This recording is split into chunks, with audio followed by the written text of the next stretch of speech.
Assalamualaikum warahmatullahi wabarakatuh.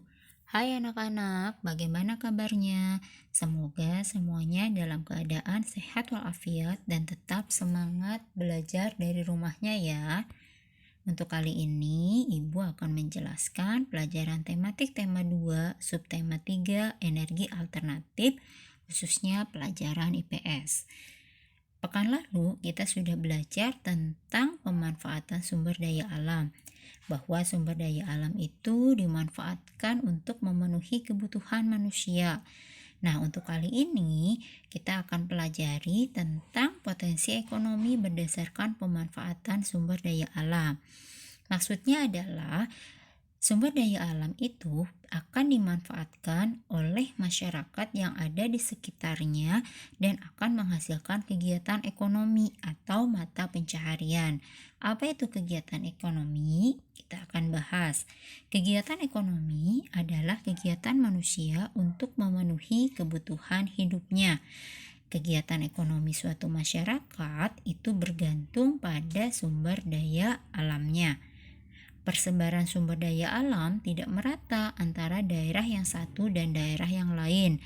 Ada di suatu daerah yang kaya akan tambang emasnya, tapi di wilayah yang lain tidak.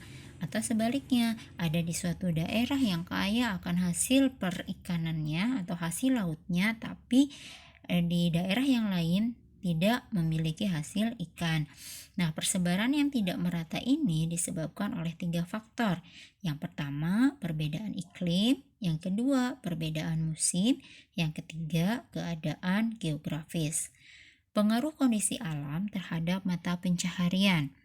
Nah, Ibu akan bagi kondisi alam setiap wilayah itu menjadi 4 kondisi.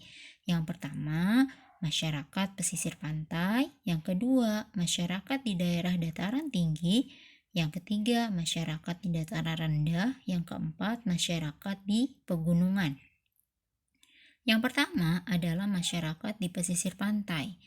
Penduduk desa di pantai sebagian besar bekerja sebagai nelayan.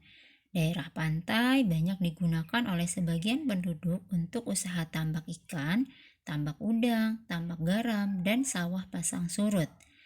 Bagian pantai ada juga yang digunakan untuk pelabuhan kapal, kawasan industri, dan perdagangan. 2 adalah wilayah dataran tinggi. Daerah dataran tinggi berupa pegunungan dan berbukit-bukit. Penduduk yang berada di pedesaan bekerja di perkebunan. Mereka menanam tanaman industri seperti teh, kopi, kakao, dan kina. Karena udaranya yang sejuk dan segar, banyak yang mendirikan usaha perhotelan. Yang ketiga adalah wilayah dataran rendah. Daerah dataran rendah banyak dialiri sungai, tanahnya gembur, dan suhu udaranya panas. Penduduk di pedesaan melakukan kegiatan pertanian dengan cara bersawah, budidaya ikan, dan beternak itik. Penduduk di perkotaan sebagian besar melakukan kegiatan perdagangan dan industri. Sumber daya alam dan pemanfaatannya. Indonesia memiliki berbagai sumber daya alam, salah satunya adalah tumbuhan jarak. Buah jarak menghasilkan minyak yang dapat digunakan sebagai bahan bakar. Minyak jarak merupakan salah satu sumber energi alternatif. Pemanfaatan minyak jarak memberikan dampak positif bagi kegiatan ekonomi masyarakat. Banyak industri kecil mengolah buah jarak menjadi minyak gosok.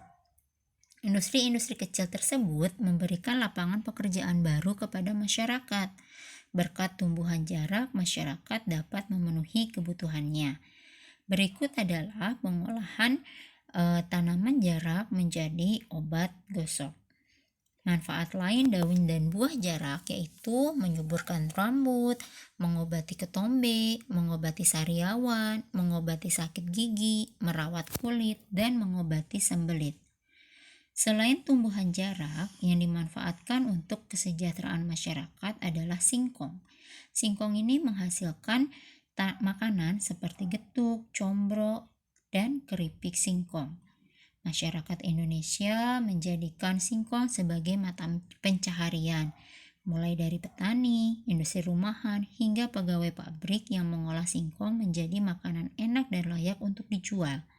Singkong sangat berperan dalam memajukan kesejahteraan masyarakat Indonesia. Dampak negatif pemanfaatan sumber daya alam. Yang pertama, kerusakan alam. Yang kedua, pencemaran lingkungan. Yang ketiga, pemanasan global. Yang keempat, menipisnya lapisan ozon. Maka, pemanfaatan sumber daya alam ini harus dilakukan sebaik mungkin tanpa merusak lingkungan sekitar. Semangat belajar untuk generasi hebat ya. Terima kasih, semoga pemaparannya dapat difahami dan anak-anak tetap semangat untuk belajar di rumahnya. Wassalamualaikum warahmatullahi wabarakatuh.